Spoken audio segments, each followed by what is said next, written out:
Hi there, this is Dr. Angus Pike here, founder of What Actually Works, where we help people like you to get well and more importantly to stay well. Have you ever found yourself saying that you would take on an exercise program if only you had time, if only you didn't have to be looking after the kids or doing things at work or managing your spouse or parents, or that you'd start a new eating program if only there wasn't so much stuff to do with other people? Well, this is a story that I hear week in and week out, and I want to share an interesting little research study that was done by a guy by the name of Glasser. And Glasser looked at people who took time out for themselves. In fact, he was looking at joggers and meditators.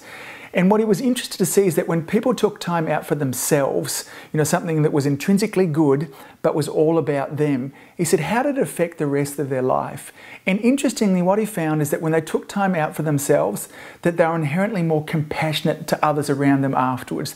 They had more energy to love and nurture those around them as well, which, to a certain extent really makes sense. When we take time for ourselves, we can be much more there for those around us. And when we don't take time for ourselves, it doesn't take long for us to start to become bitter and sometimes upset and anxious and stressed because we feel like nothing is coming to us. And this is a case that I see often, but much more with women than I do with men, and particularly with mums with their new babies as well, that they're so beautifully focused on this new life that to an extent they completely neglect themselves. They don't think of themselves until they start to crash out. So, for those of you that have to look after other people, whether it's children or parents or other people in your work cycle, perhaps it's just wanting to be there for your spouse or loved one, then it's important that you look after yourself, because if you don't take time for yourself, then you can't fully be present for the people around you. And so my tip for now would be is, let's try putting that story aside. And in fact, a new story could be made up that said,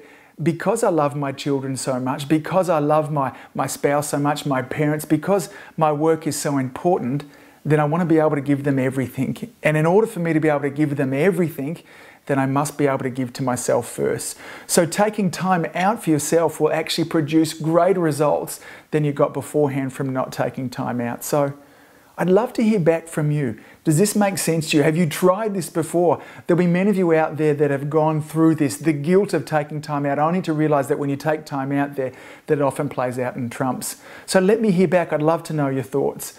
So this has been Dr. Angus Pike here, founder of What Actually Works, where we help people to get well and to stay well. We'll see you soon.